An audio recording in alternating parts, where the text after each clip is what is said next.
Hello, welcome to Sound Bites. I'm your host, Holly Whitfield from the Daily Memphian. I'm here today with Micah Dempsey and Stacey Hinkle.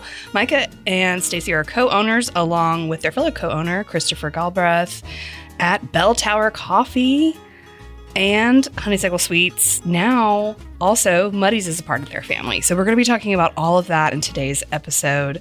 We're going to be talking about coffee shops, bakeries. If people don't know Belltower's pottery roots, what's next for the Muddy's brand? No, they're not closing the location on Broad Avenue. We are just going to get right into it. They may be changing the name to Buddy's, though. I'm not sure. We're going to ask later, and we're going to find out. We will get to the bottom of this. First, no, this is Sound Bites. It's the Daily Memphian's weekly food, drink, and dining podcast. It's a part of our free podcast series at the Daily Memphian. Make sure you're not missing out on any of the great episodes we've had of Sound Bites. We've talked to some of the most fun, cool, and exciting people in the Memphis food scene this year and last year by subscribing on Apple Podcasts, Spotify. Plus, you can hear the newest episodes of Sound Bites on WYXR Radio Thursdays at 11. If you are listening on WYXR, up next you can hear the Sidebar podcast with our Daily Memphian CEO, Eric Barnes, where he talks with Mid-South arts and culture leaders. Also had the absolute joy a few weeks ago of guest hosting the Sidebar, so be sure you go back and check that out with the Tennessee Ballet Company. But let's get started with Belltower, Muddy's, Micah, and Stacey. We're all here. Thank you so much. Thanks for having us. Thank you very much. The energy is so great already as we're getting ready to talk about all this because there's been some big changes for Belltower. There's been some big changes for what I would call a Memphis institution, Muddy's Bake Shop, and its founder, Kat Gordon. So we are definitely going to get to all that, but I think we need to start sort of at the beginning or at a beginning. So Stacey, let's start with you. What is your story? Are you from Memphis? How did you get into baking? And what is Honeysuckle Sweets? Okay. Well, I was born in Memphis and lived here for a few years with my family. And then we moved to the Nashville area where I grew up. And then we've been back here in Memphis for, 20 years. And we, before that, lived in Texas for a little bit and then moved here. I'm a registered nurse, but I turned into a baker because it's a little less stressful and so much more fun. So I have actually known Christopher and Micah for lots of years. My husband was a youth minister, and they were in our youth group. And so I've known them for a while. They kind of grew up on some of my baking. And when they decided to start a coffee shop, I was like, oh, don't you need someone to bake for you? So yes. I remember baking as many things as I could. I had them both over, and I was like, see, we can so do this. And then that's kind of how it started. I rented some space in a kitchen at the Binghamton Development Corporation, a commercial kitchen at first, and baked all my treats and sent them to the Highland location before they moved where they are now on Highland because they did not have a kitchen in the back. And then when the kitchen came into the back, I just kind of moved back there and became a Belltower employee and baked and put my stuff in the case and then went home. And then when Belltower grew a little bit more, I along with Christopher and Micah, decided that it was time to move the bakery out of the back of Highland because it was taking up too much space. And we moved into a space over off of Kirby Parkway in like 385 Ridgeway area. So, and now we are over at, Honeysuckle Sweets is what started out of that. And it moved over onto Airways. And now it's transforming into Muddy's. So that's kind of a very, very long story made short at the moment. You did an excellent job of explaining that. But people do want to know. They're like, where is it? What's happening? Honeysuckle Sweets. Okay, so what was the first thing you baked that you were like, this is the thing that people will buy at a bakery? Probably the scones. The scones. Honestly. Mm-hmm. Okay. Yes. So I love scones. Oh, thank you. Like, my boyfriend makes fun of me. He's like, why do you love scones so much? I'm like, I don't know. And he's like, they're dry. And I'm like, no, they're not. You just had bad scones. Mm-hmm. That's right. Bingo. Yeah, you just had bad scones. Like, I think I had one at the Peabody Tea like a million years ago. And I've had the ones at Belltower, and I love them. Thank you. They're so good. You just sparked my like special interest. My eyes just lit up like a cartoon character. That's so fun. Why scones though? Well, because not many people were doing them in the city, honestly. And I love it because you can take a basic scone recipe and make it into anything. Really, there's so many creative things you can do with it. And I like to say that we aren't really making like English scones. They're not exactly like that. They're a little bit not quite as dry. And they go great with a cup of coffee, which is my other passion. And so I just think it was something that I could create and do fun things with and change up a lot, and most people really enjoyed that, so that's why. That's amazing. Did you start baking when you were a kid? Did your mom or family do that? Yeah. Yes, my mom always my favorite memory is her making chocolate chip cookies for us, especially after school. Like she was a teacher, but she was also a good baker, and so we would come home, and after a long day, she would be tired too, but she would always get in the kitchen, make us some chocolate chip cookies coming warm out of the oven. You would sit there at the bar in our kitchen and just eat your cookie and tell her about your day. And that's kind of what my memories were made. She made that about moment that. They were amazing to me. Yeah. And so important. And so I wanted to create that for my own kids. And so I started baking kind of as a hobby. And then I was like, I really like this. So I wanted to somehow turn it into less than a hobby, more of a job, I guess. Yes. Yes. Okay, we're going to talk more about specific treats and specific baked goods, but we are going to talk about Muddies too. But like before that was even on your radar as something that you would be a part of or help lead the next iteration of Muddies, what was your relationship to Muddies? Like, did you ever go? What was your favorite thing? I love Muddies. Yeah. I have loved Muddies for a long time. My family and I live in Binghamton, so we live right there near Broad. I can walk to Muddies with my dog. Sometimes I don't take him because he's a husky and he's a little finicky. However, I've heard about them literally with my ears. Yes. So, but yeah, really, we have several times walked to Muddies, gotten a treat, and walked home. And I've seen all of the different locations of Muddies, and I loved the one that was over on Cooper. Going there all the time and getting a cup of coffee and hanging out. And my husband and I use it as like a day date place here and there, and it was just great. So I've enjoyed seeing Muddies grow and become what it is. And when it all moved over to Broad, since it was right by my house, I was so excited for it to be there. So it's just a fun, like magical place that you go into and you just smile because people are happy. The treats look amazing. It's just a fun environment, and the smells are great. So. Yeah, the vibes are immaculate, as the children say. What was your order? What was your treat order? The sweet and salty cookie is my absolute favorite. She was ready with that answer. Oh, y'all. I know. She was like, "Let me tell you." Yep, it's my very favorite, and I think it still might be. I love that you're like cupcakes, great, but everyone's doing cupcakes. I'm gonna do scones. Cupcakes, great. I'm gonna do this sweet and salty cookie. Yes, I love that. Okay, Micah. Yes. Let's go over to you. I want to talk about Belltower's origins. You opened the current location on Highland in 2017. That's right. Okay, give us sort of the pitch or the speech really on how things got started at Belltower. If people don't know, I know that we've covered it at Daily Memphian and beyond, but let us know what it is. Yeah, definitely. So, I mean, Belltower started as a joke between friends in high school. Oh, boy. Christopher and I took a pottery class in high school that we loved at Harding Academy, and we had joked back and forth that, you know, one day we're going to hit our midlife crisis and we're going to quit our corporate jobs and we're going to open up this coffee shop and pottery studio where everything is handmade and everyone is welcome. So either we're going to die at 36 or that wasn't the midlife crisis. But really quickly into my first, Christopher's second year of college, we just kind of decided that this was an idea that we wanted to try and started renting a storage unit, started filling 5-gallon drums of water up in our dorm room showers and making pots for people again out of a storage unit. That was in Nashville at the time, but we very quickly came back home to Memphis to test the business model. This was the summer after my freshman year of college. We said, what if instead of getting normal summer jobs this year, we go to Minglewood Hall and we open up a coffee shop and a pottery studio, and we just kind of see, do these business models play together? Are people going to like this? Right. And we hit that summer of 2017 and just never looked back. I mean, we had so much fun with it. And so fall of 17 was when we opened on Highland. COVID was the first time that we really took on food. We decided COVID was the perfect time to get deeper into the food service industry. Absolutely, yeah, because why not? But 2020 is when we opened the kitchen. And that was the next time that we really changed the business model and became more of a cafe instead of a drink-only, pastry-only coffee shop. We had actually invested most of our cash into kitchen equipment in February of 2020. So technically bad timing.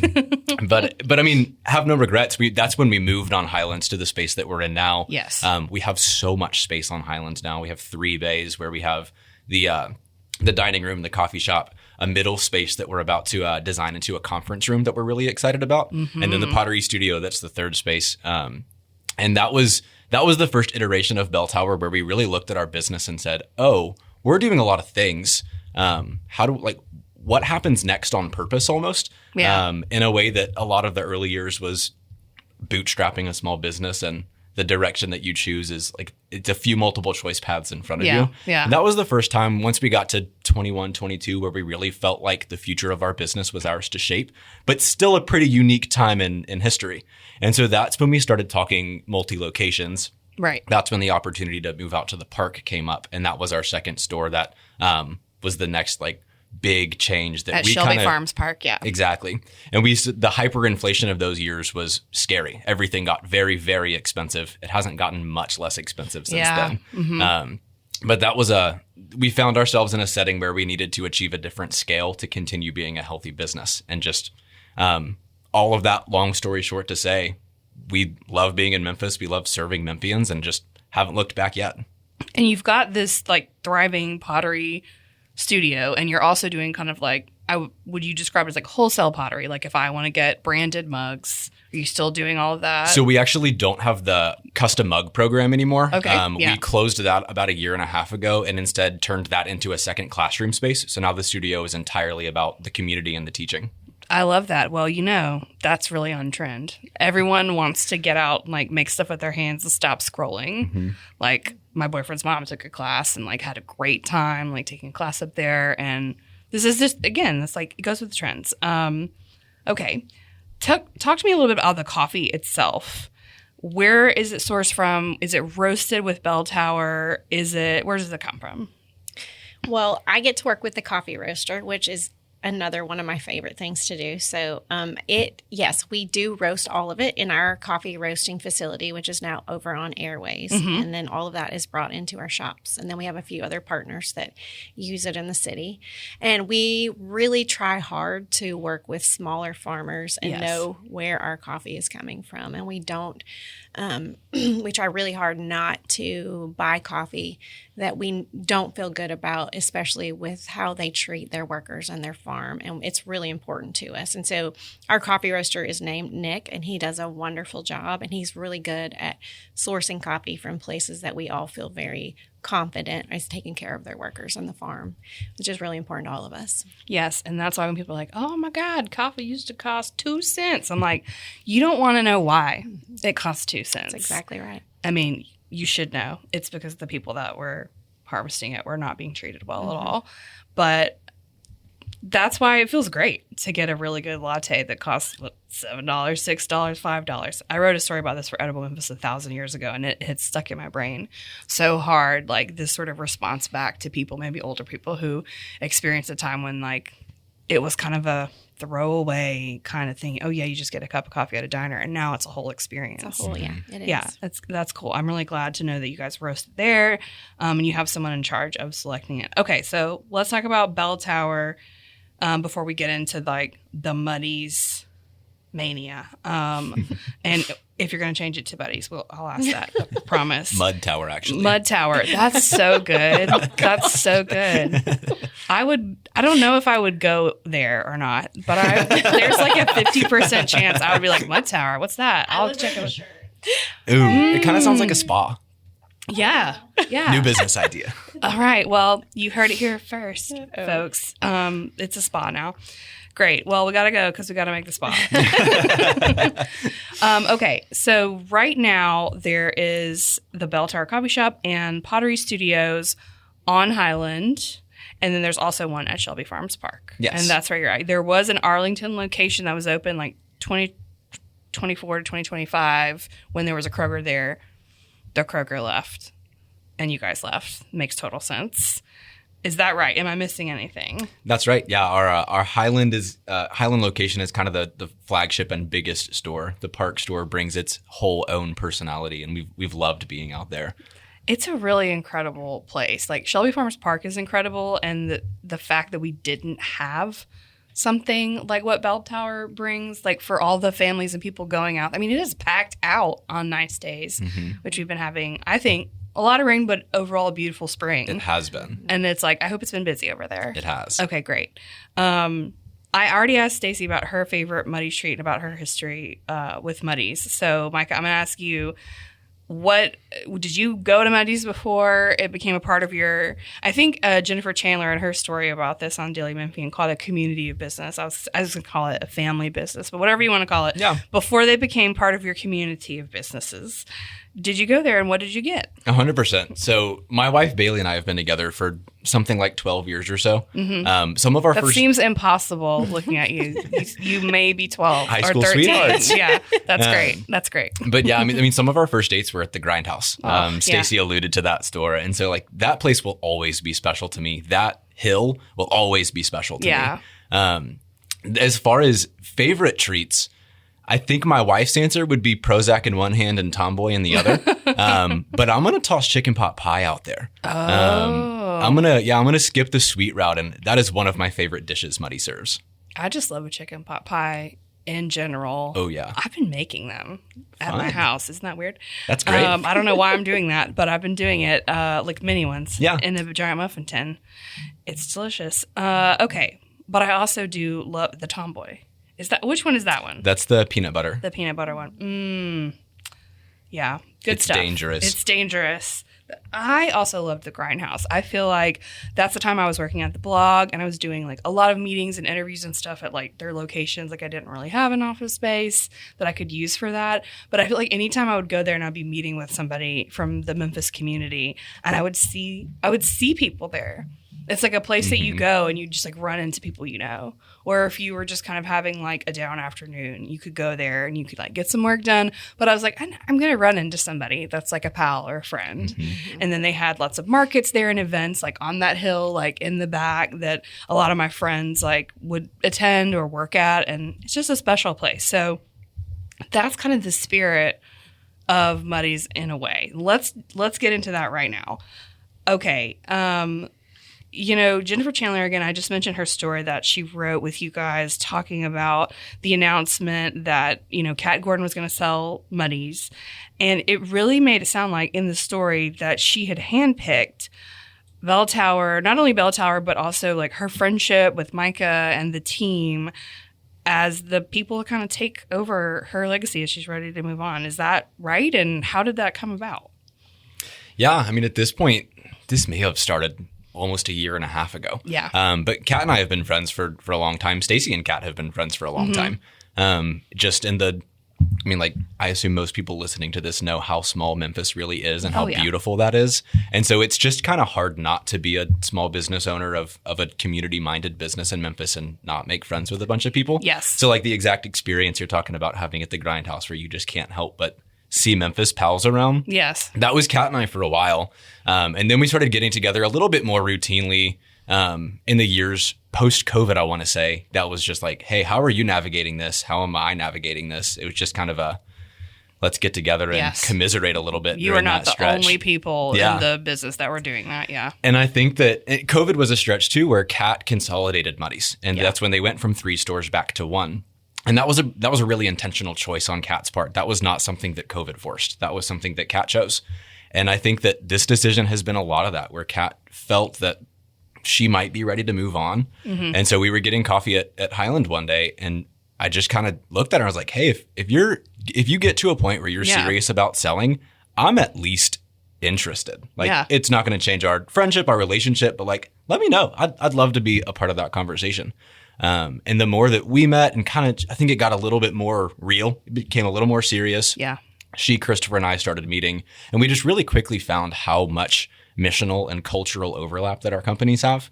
The goal for both business is to spread kindness to Memphis through tasty treats. Yeah. And the first part matters more than the second part. Yeah. Like the customer experience that we offer, the community, the welcomeness that we're able to offer informs all of our decision making on the customer facing side of things and the way that we treat our employees and value our teams. Like there's just so much in common. And that's really what spurred all of this turning real was, and kind of what you said as far as Kat picking Belltower as the right partner is, I think she just saw business operators who think the way that she does too. Yeah, it makes so much sense. So when did all this go down? So we met for like a pretty solid year, kind of entertaining the idea and then making it turn more real. But I would say most of this year, like the start of January is when we started meeting. Kat and I started meeting with Stacey and with Andrea, the GM at Muddy's. Yes. And that's when things really turns to planning mode. Yes. Okay. Can you share some of those plans? Like what are you're not changing it to Buddies. We already talked about the Broad Avenue Muddy's location is staying open. Yes. Which I know is a question that you've gotten over and over because people see a headline or see a photo and they have a gut reaction, and that's totally understandable. But please stop doing that. Go ahead and just read the rest of the sentence and take a deep breath because you're not closing that. But what are some of the plans? Are there any changes that we can expect, like short-term or long-term? Well, honestly, for right now, there's not a lot that's going to change except the ownership and just a little bit of a couple recipes. Like we're bringing some of the honeysuckle stuff over into Muddy's so that they can kind of come together and we can still serve the Belltower community the way that we've been doing. So the biscuit recipe is going to be a Belltower biscuit, probably going forward very soon. And then we're bringing our scone, especially the blueberry lemon, over so that the people at Belltower can continue to get their treats too. And hopefully the Muddy's community will be excited to try those as well. So, but yes, Muddy's is staying open on Broad. And if you walk in there today, it is filled with sweet smells and beautiful people just trying to make Memphis happy. So. And what about some of the team that works at Muddy's? Are they going to be staying on, like you mentioned? I think Andrea was it. That's the manager there. And there's some other folks that were working at Muddy's. And I know that that's been a huge part of Kat's mission. You just mentioned it now. What's going on with the folks that were staffing that place? Yeah, I mean, the team is what makes Muddy's. The team is staying. Andrea, the GM at Muddy's, is awesome. Alyssa, the production manager at Muddy's, is awesome. And so they've been two that Stacey and I have gotten to work with closer and closer over the last few months, more with Andrea this year and more with Alyssa over the last few weeks. And that has been so much fun for us just to see that the passion and the efficiency that they bring to their jobs is beautiful. The rest of the Muddy's team is also just a joy. Like Stacey, I want to hear from you on this too, but we have been welcomed so joyously by this team, so gracefully by this team. They just have been so willing to accept us. And Stacey and I really do intend to provide stability for the rest of this year. We don't intend to make major changes to hours, to locations, to anything like that. We feel like we have a lot of learning to do. Sure. In a way that we've experienced Muddy's, but we still have some learning to do as far as what really does make Muddy's go. And that's something we have to learn from Andrea and Alyssa. Yeah, we do. We have a lot of learning to do. And even Honeysuckle was really great. And we had some processes that I was really proud of. But these at Muddy's are different. And I'm learning something new every day. And yes, the staff has been amazing to step in and just show me the ropes and show me what's going on. And they're just a lot of fun to work with. And they're usually smiling and ready to go and ready to help. And it's a very welcoming environment that I'm excited to be part of. So no big changes, at least for this year. What about big ideas for the future? Is there anything that's been thrown around that you can share today about Belltower, Muddy's, all the above? I know you guys have had ideas. We can't help but have ideas. Yeah. But I mean, like I said, there's not going to be anything like that coming in 2026. Once we get down the road, that's something that we haven't committed to any type of path. That'll come with a lot of input from the Muddy's team and from our community. But I mean, bringing coffee back to Muddy's is something that I have been asked a whole lot over the last few weeks. That was my next question. What's the most common question? Is the espresso bar coming back to Muddy's would be that question for me. Not tomorrow, not this year, but that's something that I would love to see again. That's like we talked about, that was a piece of Muddy's history that I personally got to celebrate. Yeah. And so that's something that I think would be fun, but would be a really deliberate decision down the road. That's a big commitment. Yeah. But we are bringing a Muddy's blend of coffee very soon called the Nomi's Brew. So we're excited about that. It's roasted over at the Belltower Coffee Roasters, and it's going to be coming very soon, hopefully early next week. So is that something people are going to be able to order brewed at the Belltower coffee shops or buy beans or grounds? How's that going to work? Well, we're definitely going to have beans for sale at Muddy's and on our website at Belltower. And we will probably have it in the shop for people to come in and buy a cup for sure at Muddy's. And on Saturday, for our Meet the Owners event, we're going to have the Belltower Coffee Roaster there to sample the Muddy's blend from, I think, 1 to 4 on Saturday this coming week. That's fun. Okay. We're going to switch gears a little bit and talk about some of the savory foods, the lunch items, I'm going to call them, that you have. But correct me if I'm wrong, maybe. However you describe them. The take and bake menu. The take and bake. Okay. Tell me about that. So all kinds of goodies that I think is one of the more underappreciated aspects of Muddy's business, because the savory pies that Muddy's creates, they're phenomenal. I mean, we talked about the chicken pot pie, but there are quite a few options in the freezer at Muddy's. The quiche is good. I have multiple of these in my freezer at home right now. But they're equally as good as the sweet stuff. Muddy's just isn't as famous for it. Yeah. But they're in several grocery stores across the city, these types of savory pies, and they're awesome to take home and put in the freezer and save for the night that you ran out of time. Yep. Or the morning. Gosh. Yes. Love that. That's really great. Okay. You kind of explained, I was going to ask the underrated items on the Belltower Cafe menu. You've kind of covered the Muddy's, but I know that we feature like the Green Goddess sandwich on the Daily Memphian, and a couple years ago there was a chicken sandwich that Joshua Carlucci put on our $15 deal, maybe back when it was the $10 deal. We got inflated, on the deals, but what's something people need to be ordering? Drink or food-wise? I think our seasonal menu has improved in quality and consistency a lot lately. And that's something that I'm really excited about. A couple of things we have coming on the next menu. The Green Goddess sandwich that is sadly leaving that menu was one of my favorite seasonal dishes. Spring thing. It is. But we've got a caprese sandwich coming. We have a fried green tomato biscuit. And our biscuit is one of my favorite things on the menu. I don't know that it's underrated, but the biscuit would be high on that list for me, and we're about to add a fried green tomato seasonal biscuit that's going to be fantastic. That sounds so good. Okay, anything else you need the people to know about the Belltower Muddy's family? Take a pottery class.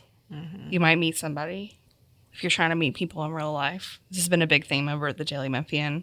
Someone on my team, Nick Lingerfeld, has written a series of stories about people meeting in, as we say, real life or meet space or third spaces or whatever. And so I feel like Belltower's been mentioned in several of those stories. Yeah. I think that really does touch on my answer though. Yeah. I think that events are something that we're finally in a post-COVID era where people are going out and doing things in person together again over the last year or so. And that's been something that we're leaning pretty hard into and trying to celebrate a lot of. Our goal as a company is to offer the opportunity for engagement, for community of any kind, for people to come together and know that they're welcome and belong here. That's equally true for Muddy's as it is for the Belltower businesses. And that's something that I think we're in a world now where people are looking for that more than they have been recently. And that's been really fun. Yeah. So I think I'd love to encourage people to just keep an eye out for events that are happening at Belltower. Okay. That's great. I think that's about all the time we have. Y'all have been so generous in sharing all your insights and recommendations, which I love. Thank you so much, Micah, Dempsey, and Stacey Hinkle of Belltower and now Muddy's. I'm Holly Whitfield. This is Soundbites from the Daily Memphian. You can tune into Soundbites on WYXR Radio Thursdays at 11. Listen wherever you get your podcasts, Apple, Spotify, etc. Listen at dailymemphian.com. Thank you again for being here, you two. Thanks for having us. Thank you very much. Signing off.